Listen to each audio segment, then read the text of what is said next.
오늘은 인간을 위한 미래, 우리는 어떤 미래를 설계할 것인가 책의 8인의 공동저자 중 한 분이시죠. 한양대학교 경영대학 파이낸스 경영학과의 강형구 교수님을 초대했습니다. 안녕하세요. 네, 안녕하십니까. 네.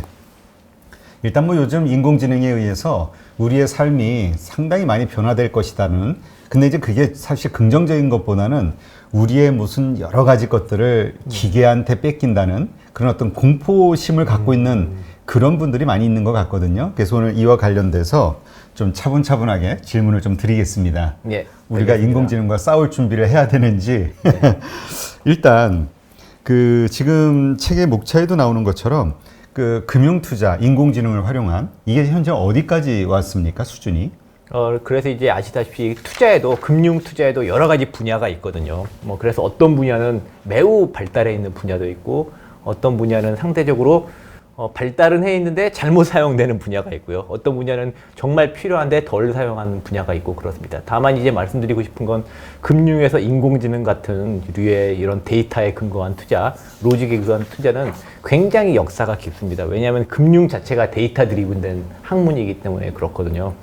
그래서 그 역사가 매우 깊습니다. 예를 들어서 그 주식시장 정보 주가 보면 위에 삥삥 돌아가는 거 있잖아요. 네. 얇게서. 그리고 우리가 티커라고 부르잖아요. 티커. 예, 그 티커가 옛날에는 전신주에 이렇게 막 찍혀서 나왔습니다. 그래서 틱틱하는 그 소리와 함께 에디슨 이렇게 발명한 기계인데, 그게 이렇게 옛날부터 실시간으로 그 정보가 나오고, 그걸 보면서 이게 한쪽에서 받아 적으면서 그 데이터를 사서 트레이딩 한 게 정말 오래됐거든요.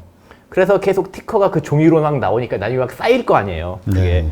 그래서 이제 뉴욕에서 퍼레이드 하면 그 하얀색 긴 티커를 막 하늘에 뿌리면서 퍼레이드를 할 때 쓰고. 아, 그때 막 우리 그때 뉴스에 던지는 거. 보면 막 옛날 영상 보면 막 던지잖아요. 예, 창밖으로. 지금, 예, 그렇습니다. 지금도 던지는데, 아. 지금은 그 티커에 내용이 없는 종이만 던지고, 옛날엔 그때 그 월스트리트에서 쓰던 그 티커, 주가 찍힌 종이, 그걸 막 던졌죠. 그래서 그게 막 쌓여서 그게 사실 그때부터 빅데이터였거든요. 그래서 그거 근거해서 알고리즘 트레이닝하고 그래서 인공지능에서 정말, 퀀트 인공지능류의 투자는 금융에서는 정말 역사가 길다고 할 수 있습니다. 그래서 굉장히 많이 발달해 있는 상태입니다. 그러면 지금 어떻습니까? 이 그 인공지능을 활용한 어떤 그런 금융 투자, 네. 그 이용하는 거, 그리고 일반 우리 보통 액티브 펀드라고 하죠. 사람들 손에 의해서 하고 하는 거 어떻습니까? 이 인공지능이 훨씬 앞서고 있나요? 실적이? 이것도 여러 가지로 나눠서 봐야 되는데요. 인간이 인공지능을 절대 이길 수 없는 분야가 있습니다. 아, 그래요? 뭐냐면 우리는 이걸 하이 프리퀀시 트레이딩이라고 하는데요. 그러니까 예를 들어 밀리세컨드, 1000분의 1초 이렇게 트레이딩을 하는 겁니다. 마켓 메이킹이라고 하는데 이제 주가에 보면 오더북이라고 있잖아요. 사는 사람 리스트가 있고 파는 사람 리스트가 이제 가격별로 있는데, 인공지능이 예를 들어 그걸 보면서 막 왔다 갔다 하면서 돈을 버는 거죠. 그건 이제 1000분의 1초씩 거래를 하니까 상식적으로 인간의 힘으로는 할 수 없는 거죠. 게다가 이제 아시다시피 주식시장은 정보의 싸움이잖아요. 그래서 어느 특정한 머티리얼한 정보, 유용한 정보가 나오면 그걸 재빨리 스크레이핑이라는 테크닉을 이용해서 인공지능이 가서, 알고리즘이 가서 그 정보를 끄집어내서 숫자화해서 트레이딩을 바로 해야 되는 그 속도가 매우 중요한데, 사람이 정보를 보고 그걸 정보를 해석해서 그 다음에 주문을 넣고 하면은 이미 늦는 거죠. 그래서 그 부분도 기계가 이렇게 처리하고 있는 거죠. 그래서 정보를 빨리 가져와서 처리해서 그걸 트레이딩 알고리즘에 반영하는 것, 그 다음에 트레이딩 자체도 마켓에서, 시장에서 수요와 공급을 보면서 빨리빨리 트레이딩하는 그런 초고속 트레이딩의 경우에는 인간이 도저히 따라잡을 수 없는 그런 분야라고 할 수 있습니다. 전에 뉴스에서 얼핏 본 것 같은데요. 그 왜 누군가가 이렇게 주문을 내는 그 속도보다 엄청나게 빠른 속도로 그걸 읽어가지고 네. 그거를 막 그 말씀하신 대로 인공지능으로 1000분의 1초 막 이런 식으로 빠른 속도로 막 거래를 하니까 이길 수밖에 없는. 네. 예, 그러니까 상대패를 읽고 하는 거잖아요. 그러니까 예, 그런 경우가 이제 우리나라는 주식 시장이 하나라서 이제 그런 걸 짐작을 해서 하거든요. 어떤 트레이딩 플로우가, 어떤 주문 오더가 올 것 같다, 주문 흐름이 올 것 같다 하면 이제 그걸 추정해서 하는데, 미국 같은 경우는 거래소가 여러 개잖아요. 그러니까 이제 예를 들어서 미국의 대형 투자자 거래를 할 때 한 곳에서만 거래를 하면 그쪽 시장이 왜곡이 될 수 있으니까 순차적으로 나눠서 보내거든요. 그러면 이제 인공지능 입장에서 한쪽에서 큰 거래가 오면 다른 데도 그런 게 퍼지겠구나, 오더가 오니까. 그러면 그 사람이 단추를 눌러서 보내는 속도보다 빨리만 하면 되잖아요. 그러니까 그런 데서는 실제로 패를 보고한다라고 정말 말할 수도 있는 거죠. 네. 그래서 그런 이야기를 들었던 것 같은데요. 그게 법적으로 이렇게 그렇게 그러니까 가로채기 하는 거, 네. 뭐 금지한다, 했다 이런 얘기를 얼핏 들은 것 같은데 아닌가요? 그런 걸 우리가 프런트 러닝이라고 합니다. 그러니까 남들보다 앞서서 달리는 건데요. 그게 법적으로 안 되는 게 있고 되는 게 있습니다. 예를 들어서 우리가 국민연금에서 주문을 넣을 때 누가 그걸 먼저 부정한 방법으로 알고 내부 정보 알고 앞서서 국민연금이 살 걸 앞서서 산다던가 국민연금이 팔 걸 앞서서 판다던가 하면 돈을 벌 수 있을 거 아니에요. 그렇죠. 근데 그건 불법입니다. 그렇지만 제가 알고리즘을 잘 만들어서 국민연금이 거래를 할 것 같다는 걸 통계적으로 추정을 해서 프런트러닝을 하는 건 괜찮죠. 아, 그렇군요. 그러니까 미리 알고 하는 거와 자기가 짐작해서 하는 거의 차이네요. 그게. 그렇습니다. 합법과 불법의 차이가. 네, 그렇습니다. 아, 지금 그 세계에서 제가 갑자기 이름이 생각이 안 나는데 메달리언 펀드인가요? 메달리온. 예, 메달리온. 아, 르네상스 테크놀로지에서 하는 예, 르네상스 테크놀로지에서 메달리온 펀드 어, 맞나요? 제가 갑자기 이름이 될 생각이 안 나거든요. 예, 하여튼 그 네, 펀드가 그렇죠. 네. 지금 사실 이 AI 퀀트를 활용해 가지고 하는 걸로 유명하잖아요. 그리고 네. 그 수익률이 어마어마하다는 거. 네. 근데 이게 바로 그러한 방식으로 돈을 벌었다 이런 얘기를 한 적이 있었거든요. 네. 그러니까 르네상스 테크놀로지 같은 경우는 당연히 어떤 알고리즘을 쓰는지 철저하게 비밀로 하는 거죠. 요즘은 워낙 거기가 잘 수익률이 좋고 그래서 외부 돈도 안 받아요. 그냥 자기들 가진 회사의 종업원 워낙 돈을 그가 많이 벌고 그걸 거의 운영을 하거든요. 그러니까 더더욱 그분들이 어떤 트레이딩 전략을 쓰는지는 알 수가 없죠.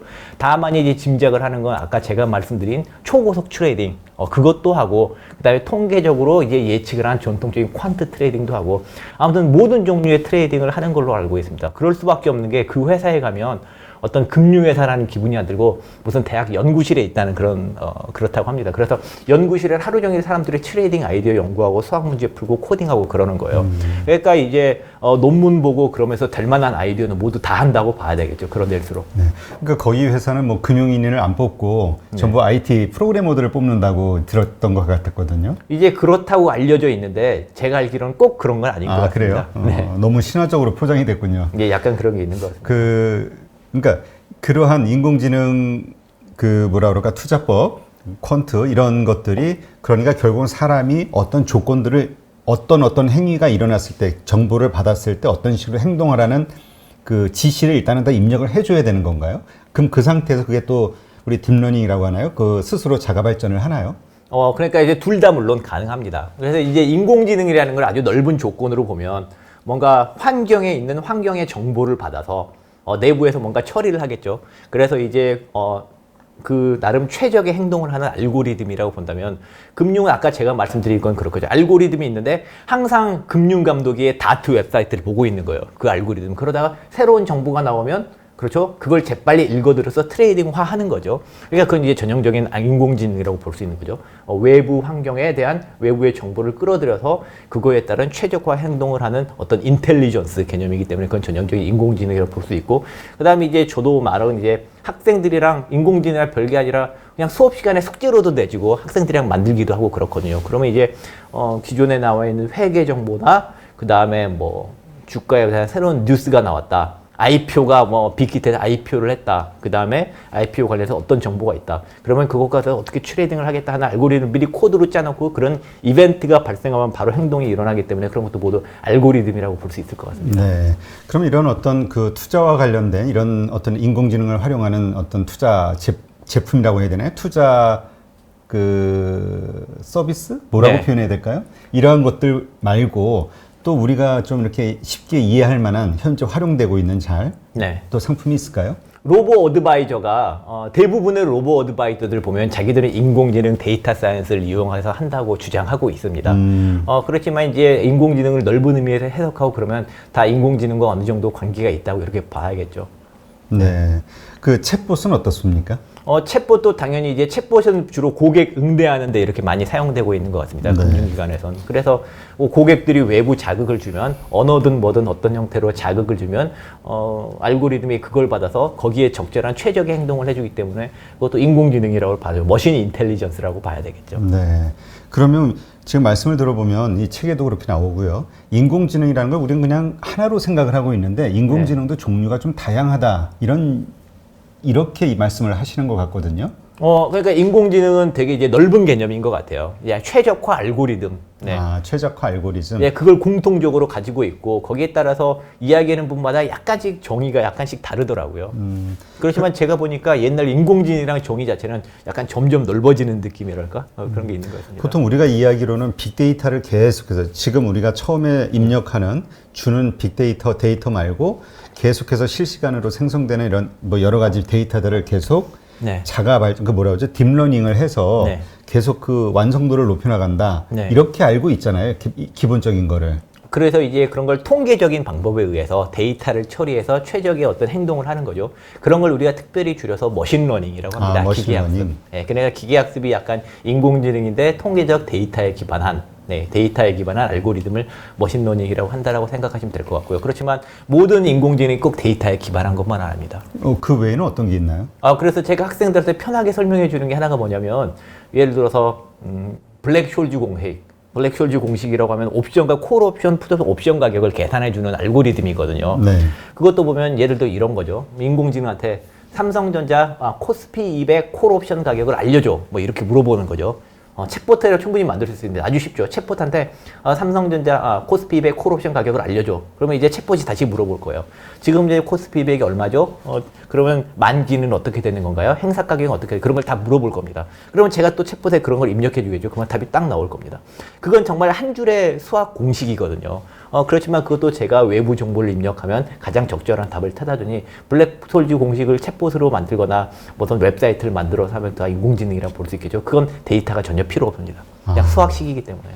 그러니까 내가 질문하는 거에 대해서 바로 답 공식을 그러니까 수학적 그런 어떤 데이터를 바로 보여준다 이런 얘기군요. 예. 우리가 무조건 많은 데이터를 집어넣어야지만 인공지능이 아니라 그건 이제 그렇죠. 그건 이제 인공지능 중에서 기계학습이고 가장 최근에 빠른 속도로 발전하고 있는 제가 이제 인공지능 전체에 대한 건 모르지만 적어도 금융에서 인공지능의 최근 경향은 다 그런 식으로 되고 있는 것 같습니다. 네.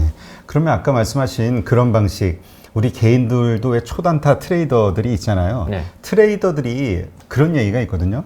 인간 트레이더들이 그 인공지능을 결코 이길 수 없다. 그렇기 때문에 단타 거래 쉽지 않다. 이런 얘기가 있는데 이게 맞는 얘기인가요? 그러니까 아까 제가 말씀드린 대로 정확히 그거죠. 단타 거래는 인공지능은 1000분의 1초로 하거든요.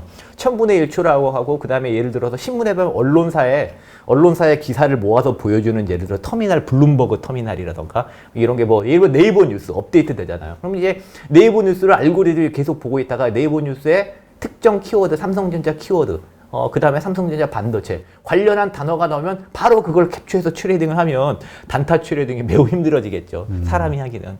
그러니까 그 개인 트레이더들의 어떤 그 뭐랄까 승률을 많이 깎아먹는 거네요. 만약에 그런 것들이 점점 보편화되면은 퀀트들이 사실 그러니까 이제 그렇게 될 수밖에 없을 겁니다. 아마도 단타 거래에서 개인이 기계의 도움을 받지 않고 이렇게 손으로 해서 승부를 해서 성과를 내는 건 정말 거의 불가능해질 거라고 생각합니다. 네. 설령 그런 분이 있다면 아마 운이 좋아서겠죠. 네.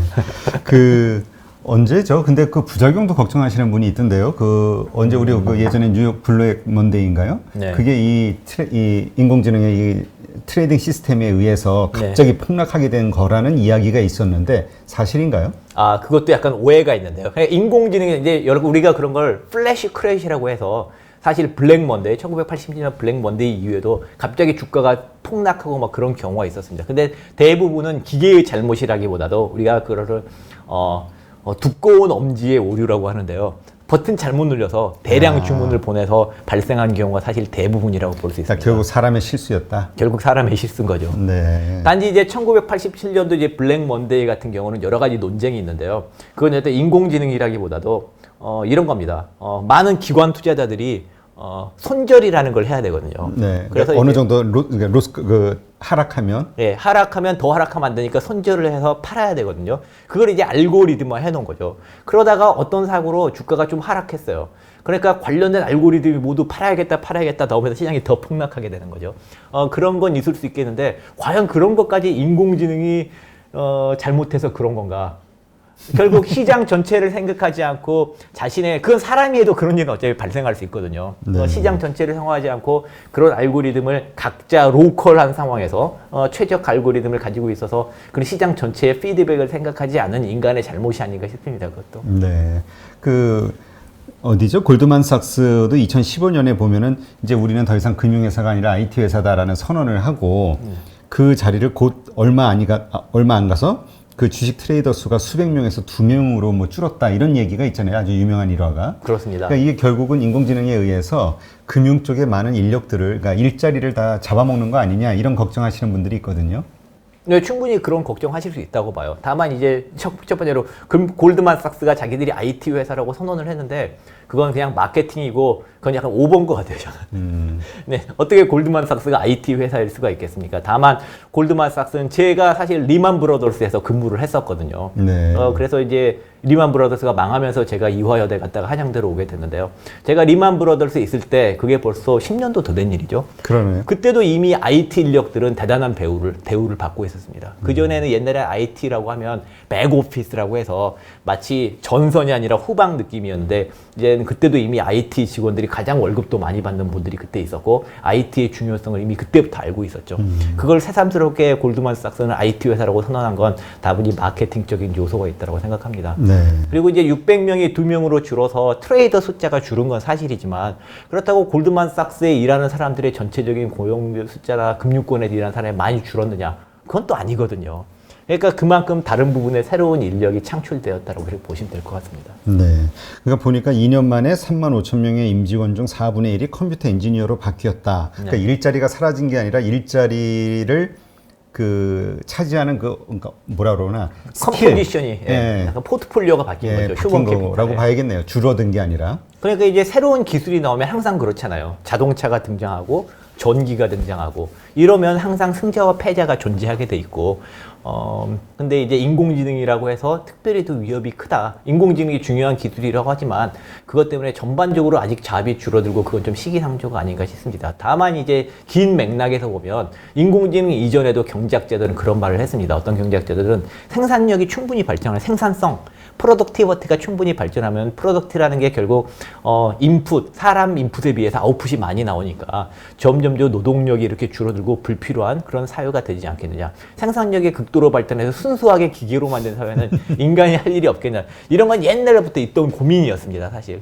네. 그래서 네. 그 맥락에서 이해하는 게 제가 봤을 때 맞다고 생각하고 단지 이제 인공지능을 특별하게 취급할 필요는 없다라고 생각합니다. 그러면 우리가 보통 4차 산업혁명의 이제 가장 핵심이 뭐 빅데이터 인공지능이니까 이 인공지능에 의해서 시간이 지나면 우리는 인간의 많은 일자리를 상실하게 될 것이고 결국 살기가 더 어려워질 것이다. 네. 4차 산업혁명 때문에 이러한 이야기들이 많이 있잖아요. 불안감을 가지고 있는 분들도 있고. 네. 맞는 얘기입니까?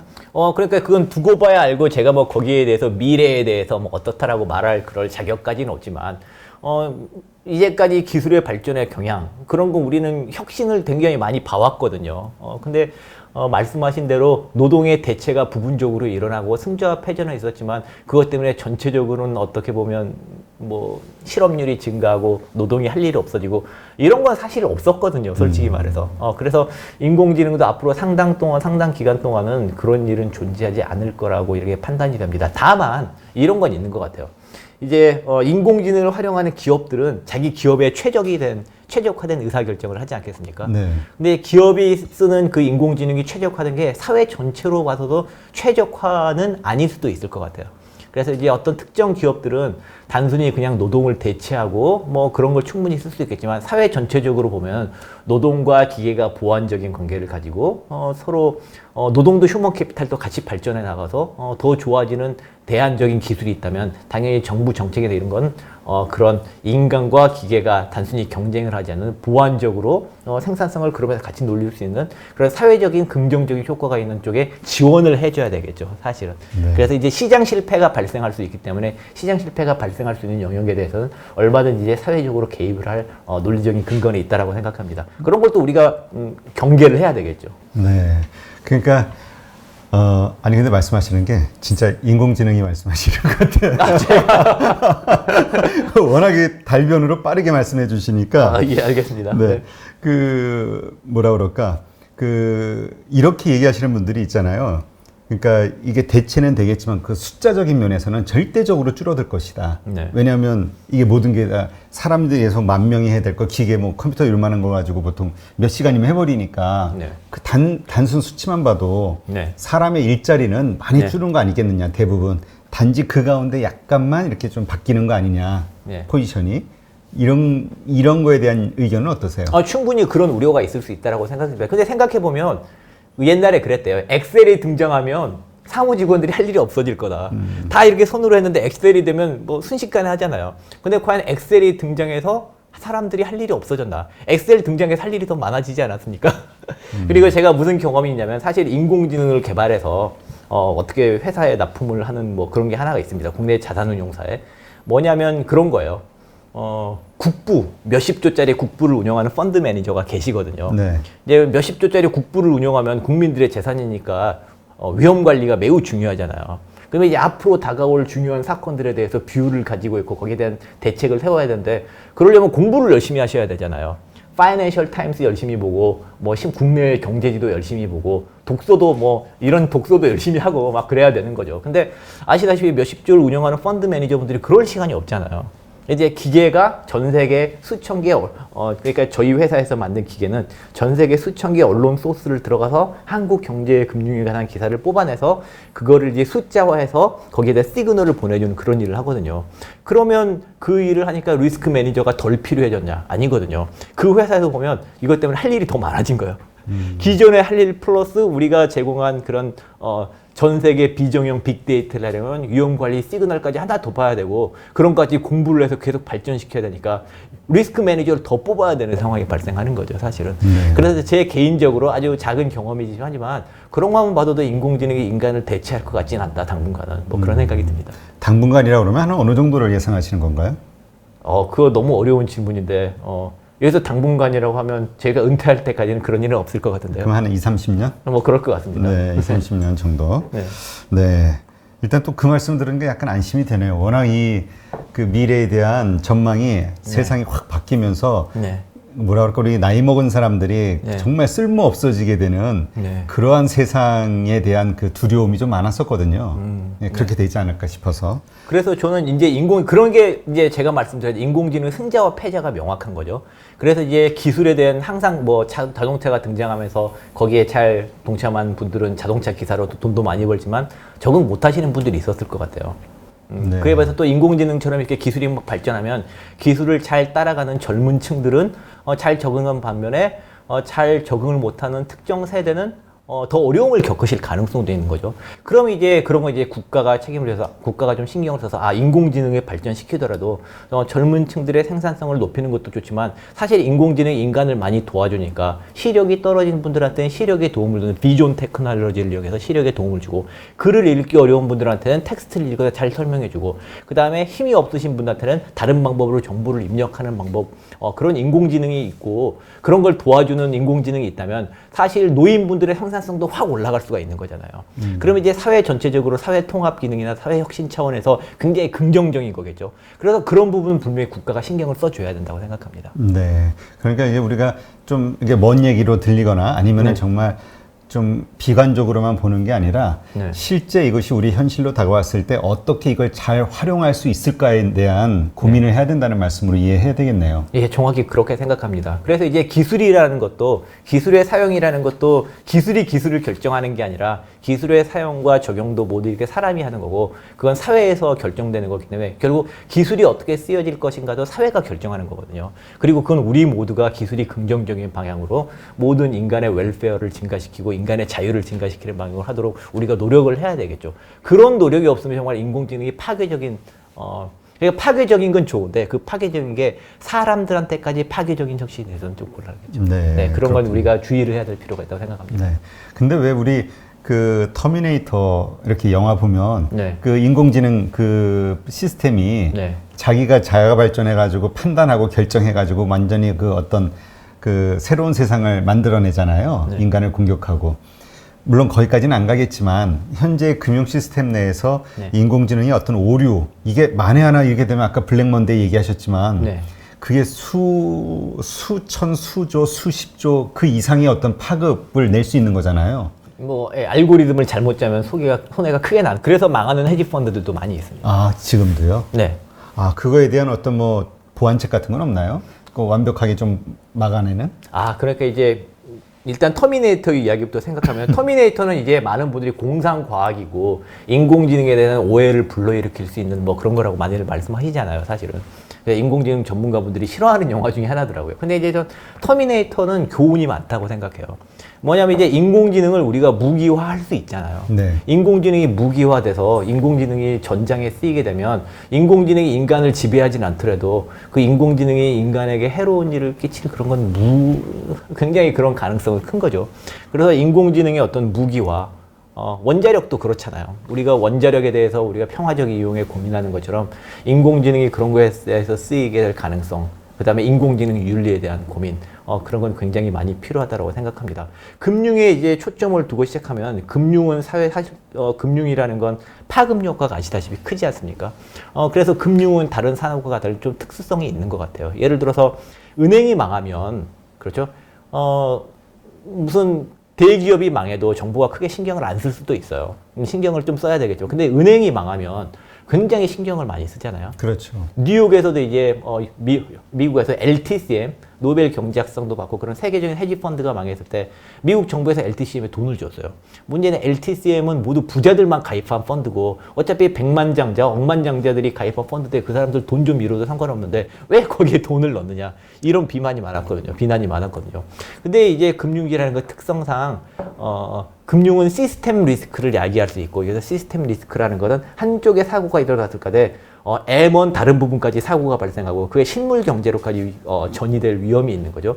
그래서 만약 그런 위기를 가져올 수 있는 그런 특정 펀드의 알고리즘이 너무 크게 펀드를 운영하게 된다. 그럼 분명히 문제가 발생하게 될 수도 있고 그런 거에 대해서 정부가 알고리즘의 투명성이라든가 리스크 매니지먼트 잘하고 있고 시스템 리스크에 대해서 어떻게 관리가 되고 있는지 금감원이나 이런 데서 잘 살펴봐야 될 필요는 있다고 생각합니다. 네.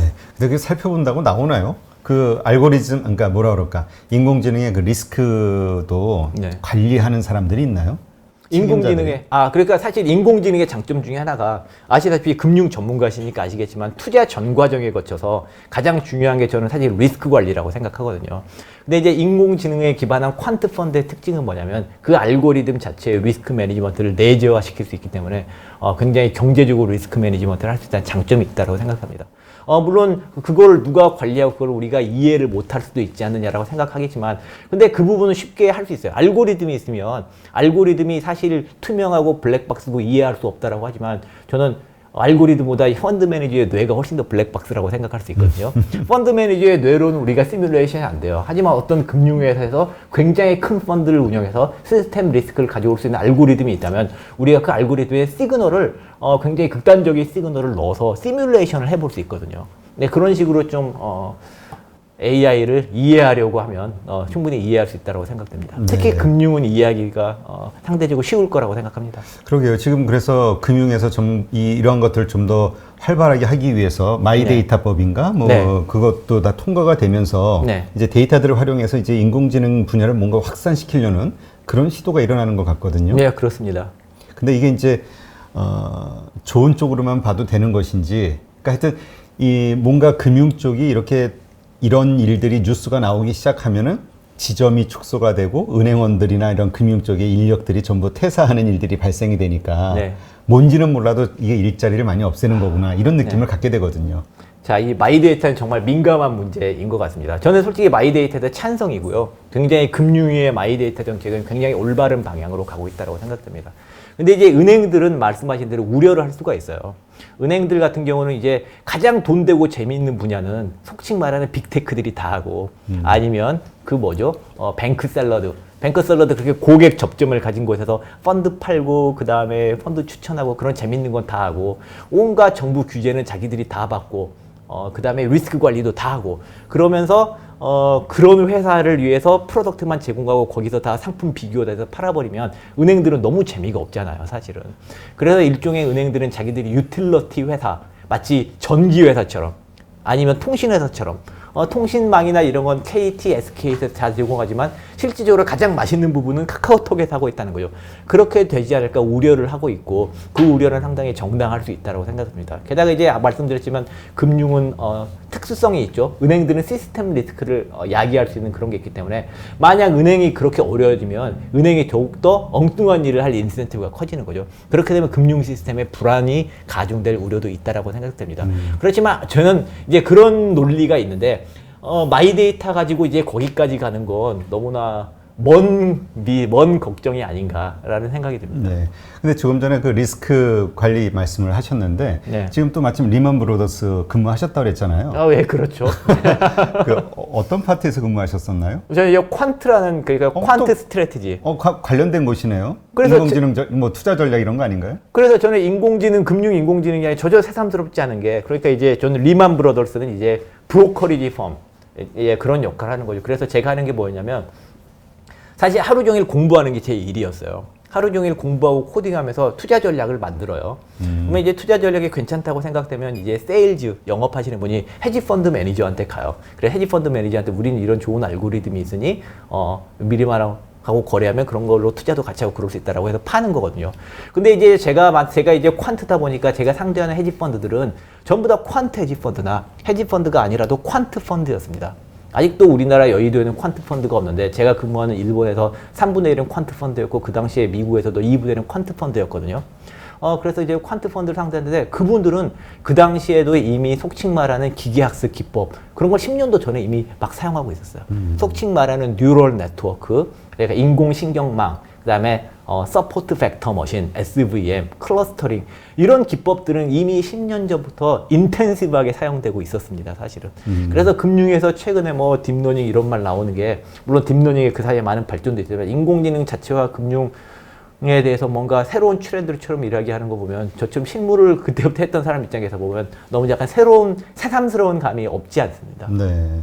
근데 지금 많은 증권사에서도 네. 그 퀀트 팀 같은 게 있잖아요. 예, 점점 투자 전략팀 뭐 이런 거. 예. 그러니까 실제 퀀트 펀드는 없지만 그런 퀀트 투자와 관련돼서 연구하고 전략 세우는 이런 팀들은 만들어지고 있는 건가요? 예, 점점 그러니까 이게 최근에 전혀 국내에서 관심이 없다가 최근에 그런 데에 대한 투자도 많이 하고 이제 그런 식으로 로보 어드바이저에 도전도 되고 그래서 그쪽 투자를 많이 하고 있는 건 매우 고무적인 거라고 생각됩니다. 다만 거기에 많은 한계가 있어서 제가 책에도 언급했지만 좀 그런 문제는 좀 극복을 해야 되지 않나 싶습니다. 근데 하나 질문이 생기는 게 네. 우리가 이제 보통 인공지능 그러니까 우리 개인이 투자를 할 때는 네. 이게 흥분하잖아요. 네. 근데 이제 이 인공지능은 감정이 없으니까 냉철하게 하겠죠. 입력한 네. 조건대로. 네. 근데 우리 소위 뭐 물타기를 한다, 뭐 네. 불타기를 한다, 네. 따라잡기, 네. 혹은 뭐 물타기 이런 것들도 인공지능이 이렇게 판단해서 하는 그런 알고리즘들이 있나요? 그러니까 이제 인공지능의 장점 중에 하나가 인공지능도 물론 감정을 갖게 할 수는 있어요. 감정이라는 게 케미컬 리액션이고 기계적인 거기 때문에 인공지능 알고리즘을 얼마든지 만들 수 있죠.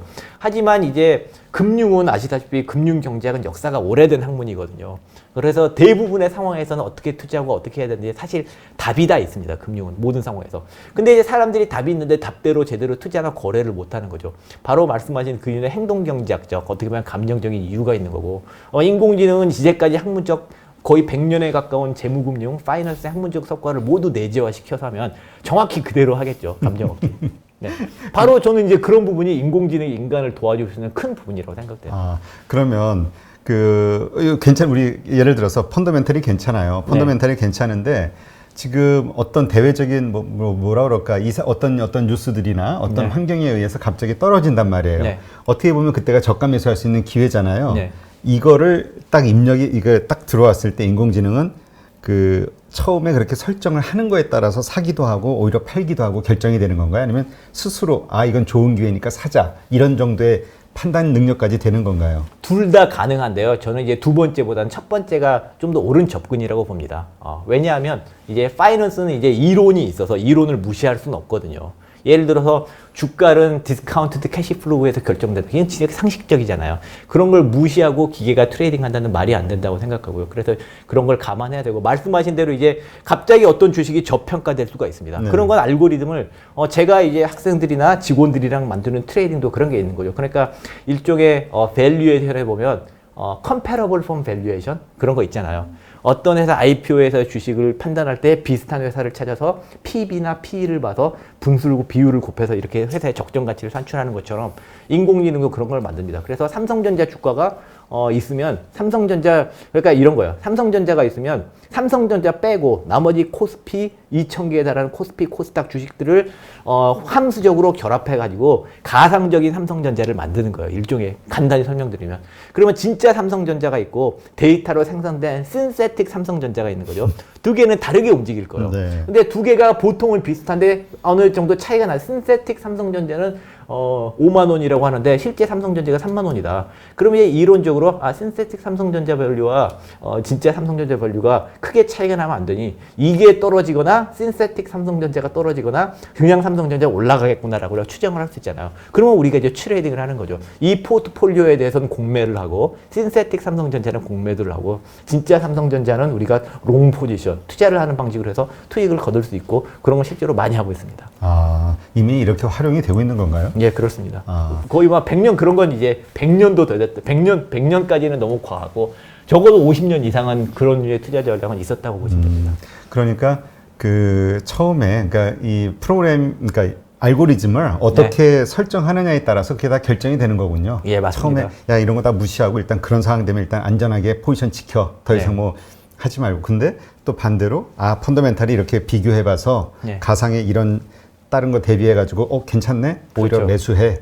이런 식으로 입력을 해놓으면 그에 맞춰서 그러니까 공격적인 곳은 아마 이렇게 할 거고 보수적인 곳은 맞습니다. 안 사는. 그래서 이제 거래가 그런 식으로 막 충돌이 되겠군요. 그래서 합성 삼성전자를 만들고 진짜 삼성전자를 비교해서 트레이딩을 하고 코스닥에 또 어떤 주식도 그렇게 합성 코스닥에 이름 없는 주, 그 다음에 실제 코스닥에 이름 없는 주 이렇게 거래를 하는데 사실 합성 삼성전자와 삼성전자 거래가 훨씬 더 안정적일 거예요. 그 대신 기회는 더 없고 왜냐하면 변동성이 작기 때문에. 그러니까 그런 경우에는 좀 로스가 나도 끌고 갈 수 있는 거고 코스닥에 있는 잘 모르는 주식 같은 경우는 합성 코스닥 제가 만든 그 코스닥 주식과 실제 코스닥 주식과 사이에 많이 벌어져도 되게 불안할 수가 있는 거죠. 그런 데 들어가니까. 그래서 그런 경우에는 리스크 매니지먼트 알고리즘을 더 강하게 아마 넣어야 될 겁니다. 그러면 그 어떻습니까? 그 지금 말씀하신 대로 그 우리가 이제 그 어떤 그 리스크 관리를 하는 데 있어서 인공지능을 통해서 우리 조직에 돈이 들어오고 나가고 이런 것도 기본적으로 다 하잖아요. 그래서 어디가 펑크나고 아니면 어떻게 뭐 다음 달 결제일이 어떻게 되고 막 이런 식으로 이런 시스템이 리먼 브로더스에는 없었나요? 그런 건 그러니까 그건 굉장히 간단한 시스템이거든요. 그래서 당연히 그런 알고리즘이 있고 그런 플로우도 예측하고 사실 파생상품 트레이더들한테 알고리즘을 만들어줘. 파생상품 트레이더들한테 중요한 것은 되게 유동성 관리, 재고 관리가 중요하거든요. 바로 그런 재고의 변동성, 재고가 얼마나 양이되나 그걸 추정하고 적절하게 그에 대한 리스크를 판단해줄 알고리즘은 사실 그게 제일 중요한 알고리즘이라고 생각합니다. 그러니까 보통 이제 그런 식으로 해서 보통 그 중간중간 평가를 통해서 그 제가 어떤 영화를 보니까 그때 당시에 그러니까 아마 골드만삭스를 표시했던 것 같은데 딱 자기네들 그 뭐라 그럴까 시스템에서 이거 이렇게 결론이 딱 나니까 욕을 먹더라도 우린 손해 보면 안 돼 하고 뭐 미리 팔아버려 가지고 마진콜이라는 마진콜 맞습니다. 마진콜이라는 영화. 제 파생상품 수업 교재로도 쓰는 아주 훌륭한 영화고요. 그래요? 그게 실제 있었던 일입니까? 그 마진콜이 실제 있었던 이야기에 근거했다고 하는 그 마진콜이 골드만삭스 반과 리만 브러더스 반을 섞어 놓은 그러니까 하룻밤 사이에 일어나는 어떤 회사 이야기인데 그게 이제 골드만삭스와 리만 브러더스 섞어 놓은 사례라고 생각하시면 이해하시기 쉬울 것 같아요. 마진콜은 진짜 좋은 영화고요. 제가 학생들한테 강추해서 막 숙제도 내주고 그런 영화입니다. 네. 그러니까 저도 그 영화를 보면서 그런 생각이 드는 거예요. 뭐 다 비슷비슷한 그 규모나 아니면 능력을 가진 그 글로벌 회사들이었으니까 금융회사들. 그러니까 자신들도 어떤 그런 리스크에 대해서 그 어떤 시스템을 돌려서 이렇게 파악하고 있지 않았을까요? 그렇죠. 그러니까 이제 바로 그 마진콜의 교훈은 뭐냐면 인공지능을 무시하면 안 된다는 게 정말 큰 교훈이었던 것 그러면 같아요. 그 데이터는 그렇게 표현을 해줬는데 AI는 그 결과 몫을 알려줬는데 인간들이 그걸 무시한 건가요? 그러니까 인간들이 거기서 마진콜에서 보면 인간들이 그걸 막 무시하려고 막 그랬었잖아요. 예. 사실 그 이전에 또 그런 작업의 중요성을 모르고 그 일을 하던 리스크 매니저를 자르는 데서부터 막 영화가 시작되잖아요. 그래서 물론 금융위기가 퀀트나 파생상품 이런 금융공학자들 때문에 금융위기가 발생했다라는 뷰도 설득력이 있지만 저는 반대로 그런 걸 충분히 제대로 활용하지 못했기 때문에 어쩌면 기계의 그런 냉철한 과학적인 결론을 제대로 활용하지 못했기 때문에 금융위기가 발생했고 그 영향력이 커진 여파도 있다라는 거 이렇게 생각을 합니다. 물론 알고리즘 자체도 한계가 있죠. 블랙 스완이라고 해서 굉장히 드문 부분 분야에 대한 리스크가 제대로 안 돼 있다던가 그런 건데 이제 그건 또 인공지능을 잘못 짜서 그런 거겠죠. 그런 건.